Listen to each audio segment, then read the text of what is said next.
There is no evidence suggesting that locking out your knees on a leg press is bad for you. The only time you've ever seen somebody hurt themselves on a leg press locking out their knees is because they've loaded up so much weight that quite frankly they're not strong enough to lift, and they've ego lifted and they've just been silly.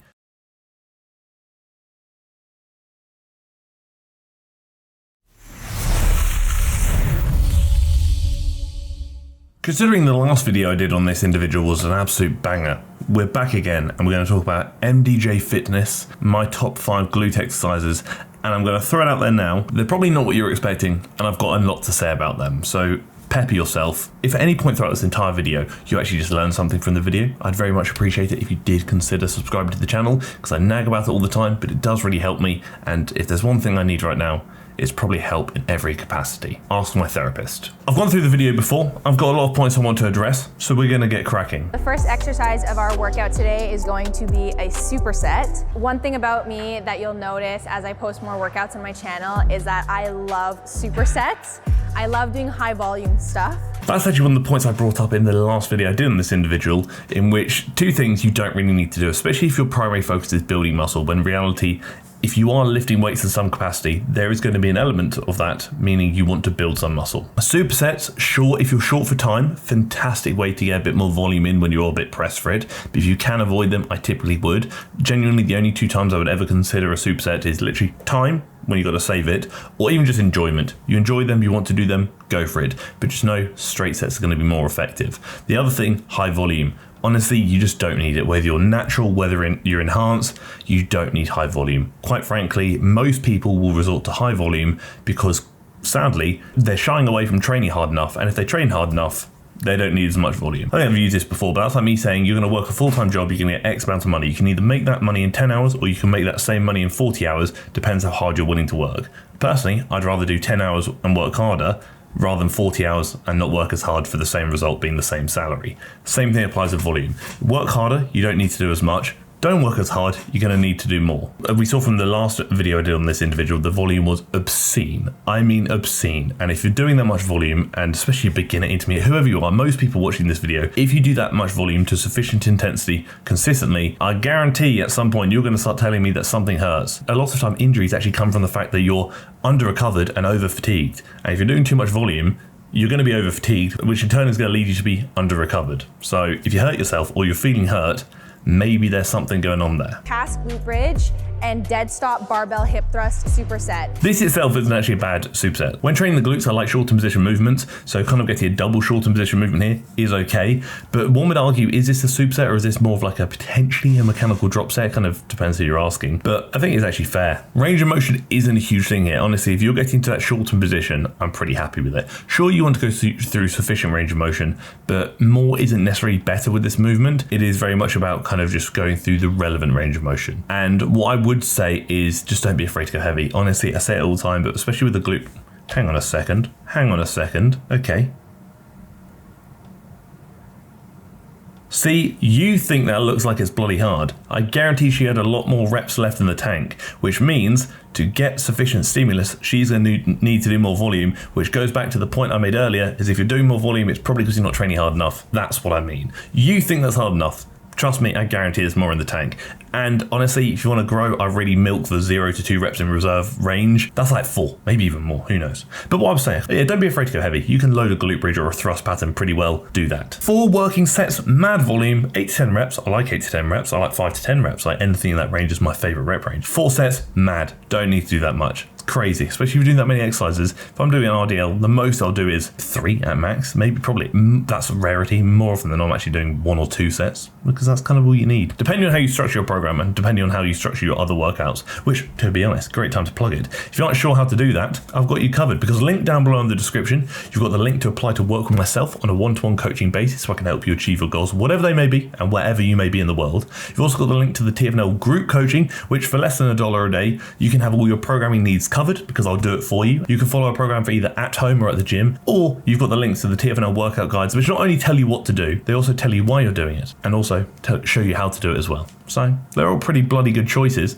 Have a gander in the description if you want to browse any of them. I didn't see this. Firstly, we got some things to discuss here.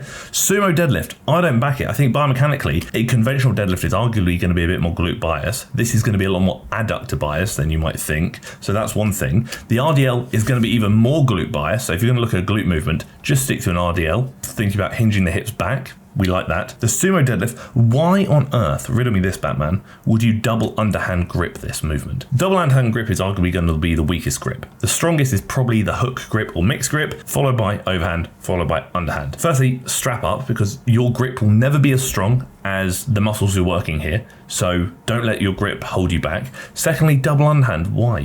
Another thing there, how many times do you see somebody mixed gripping and tearing the bicep of the underhand grip? I'm not saying you're going to do that, don't worry. If you're tearing a bicep on a deadlift, it often happens on the underhand grip, so just 2 and 2 together, that's your weakest grip. Don't use that. Strap up, overhand, mixed grip. I'd rather strap up and double overhand personally, but that's just me. If you're competing in powerlifting, hook grip or mixed grip because you can't use straps. Pants, bin the sumo deadlift, keep the RDL, fantastic, I love an RDL. Barbell, dumbbell, whatever you want to do, keep it, but bin off the sumo deadlift. Dumbbell elevated reverse lunges, I respect it. Actually a fair movement, I actually kind of back this. Bit of an alternative from like the split squats or standard walking lunges, and it's actually done in a fairly good fashion. She's using straps now. That's interesting. What you want to kind of do, as she's doing here, is keep that working shin vertical. Limits how much knee travel is occurring, which essentially limits how much the quads are working. We like that if they're trying to bias the glutes. Also helps maximize how much the glutes are lengthening. Also like that if we're trying to work the glutes. That's actually quite good, and I respect it. And I like that because it's a bit different to the usual stuff we see when looking at videos like this. B stance leg press. I'm not sure I back it. B stance superset with normal leg press. We're going to talk about that in a second, actually. Firstly, B stance leg press. Sure, you can if you want to. To be honest, I just do a unilateral leg press, but then I'd argue if you've just done a dumbbell reverse lunge and then do a unilateral leg press, is that not exercise redundancy because they're doing the same thing? Riddle me that. What I don't like about this is that you're adopting a different stance. If you go straight into the other side, there are going to be inconsistencies with weakness, which side is fatigued first, which position is fatigued first, and you go straight into bilateral, both sides at the same time. One side is going to be weaker than the other because it's more fatigued than the other because it's had less rest than the other. A lot of things that could actually potentially lead to the development of imbalances. You don't want that. If you're doing anything unilateral, take your time between sets. Although one set would be one set each side, rest between sides as if it's 2 separate sets. Because again, you do not want a byproduct of an earlier set holding you back from a future set. So for example, breathing from the first set will end up holding you back from the second set when that hindrance or weakness was not there in the first set. Never lock out your knees on leg press. Why not? Some people are going to come for me in the comments. Just listen for a second. There is no evidence suggesting that locking out your knees on a leg press is bad for you. The only time you've ever seen somebody hurt themselves on a leg press locking out their knees is because they've loaded up so much weight that quite frankly they're not strong enough to lift, and they've ego lifted and they've just been silly. Nobody I've ever known personally or I've ever seen online has hurt themselves due to locking out their knees on the leg press if they've actually lifted within their capabilities. I'm pretty sure they did research on this like a year or two ago, is that locking out your knees on leg press isn't a bad thing.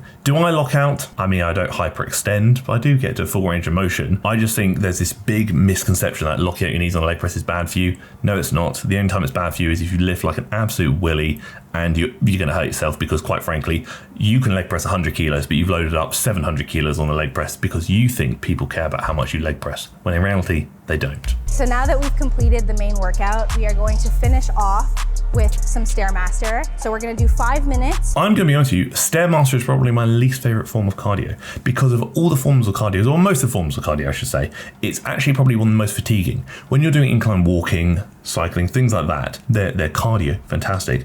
But with a Stairmaster, because of the stepping motion and the range of motion you're going through, you're actually loading the muscles to some capacity because you're again shifting body weight through like a step up motion to some extent, which in turn can actually encourage more muscular fatigue than you were probably hoping, which then in turn can reduce recovery or hinder recovery. What I would favor is just incline walking because you're not going through a massive range of motion, but you're still working yourself adequately and sufficiently to achieve what you want to achieve, which is probably movement and caloric expenditure. If you like the Stairmaster, then I say go for it, because at the end of the day, if you enjoy something, that's fair enough reason to do it. Just know that if you do enjoy the Stairmaster, like with split squats, we need to talk about that because I'm very concerned about your mental well-being. And if there's one thing we like on the TFNL channel, it's not only bottom workouts, because apparently that's all I talk about, but it was also mental health. So talk to your friends. They'd be concerned about you too. And to be honest, that is actually the video. As we've seen, I've disagreed with quite a lot. Doesn't mean that I'm right and she's wrong. Absolutely not. It's simply me presenting my opinion. And like with all my videos, I encourage you to form your own based on your own research, your own experiences, and your own enjoyment. Just because we don't align doesn't mean you should listen to me and not her. Just because we don't align doesn't mean you should listen to her and not me. It's really about finding out what works best for you. And I've said it before and I'll say it again. If this individual ever wants to have a conversation, I'm very open to that. I would love that. And as I've also mentioned before, I'd love to coach her for free just to see if we can learn something from each other and just to see how things go. So the offer is always there. It's always extended to this individual because despite us not necessarily agreeing on things, doesn't mean I don't care to help and doesn't mean that I don't care to learn something from her, because I'm sure she could teach me a thing or two about a thing or two too. Thank you for tolerating me. Thank you for tolerating my waffle once again about bottoms, and thank you for tolerating the video.